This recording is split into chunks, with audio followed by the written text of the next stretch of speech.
The Senate Committee on the Budget, chaired by none other than the ever-charismatic Lindsey Graham, has once again graced us with their unparalleled brilliance as they unveil the Senate's amendments to a House-passed budget resolution. This, dear viewers, is the very definition of political finesse, if finesse were a bull in a china shop.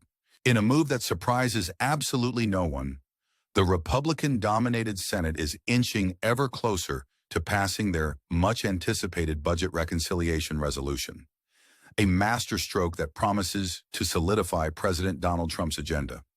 Yes, folks, the same agenda that brought us the wall that never was in tax cuts for those poor, struggling millionaires. It's a wonder they haven't already been nominated for a Nobel Prize in economics. One of the highlights of this legislative wonderland is the proposal to raise the debt ceiling by a mere $5 trillion. Because who cares about fiscal responsibility when you can just charge it to future generations? It's like a giant credit card with no limit, and the best part? It's someone else's problem down the road. This has been a long-standing request from President Trump, dating back to his days before his second glorious term. After all, why settle for conquering golf courses when you can conquer the national debt? For those of you keeping track, the debt ceiling is that pesky little thing that prevents the Treasury from spending more than it earns.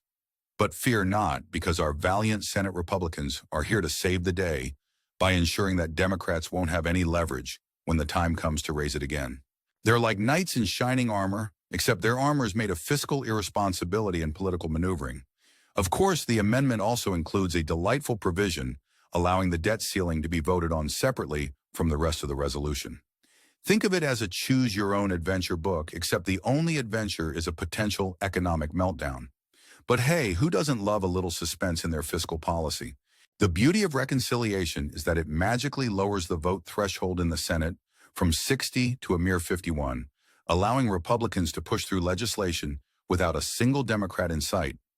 It's like a political magic trick, except the only thing disappearing is bipartisanship.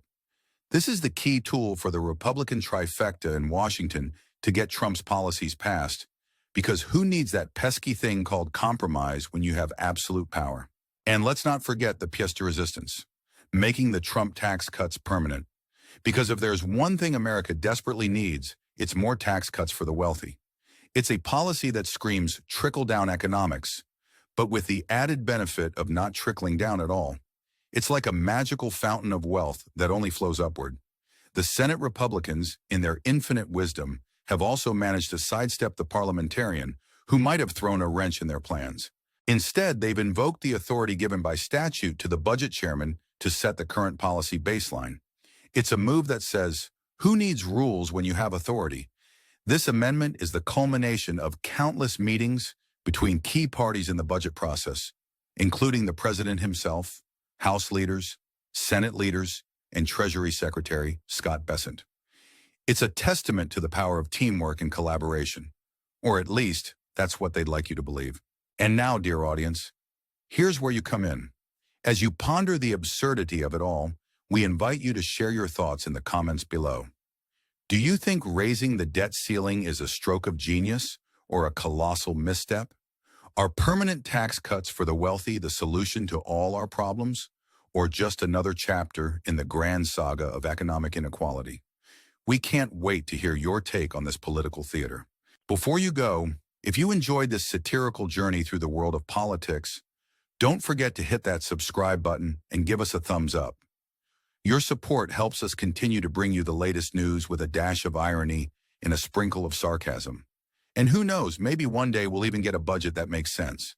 But until then, stay tuned for more episodes of The Absurdity Chronicles, where the only thing more unpredictable than politics is our sense of humor.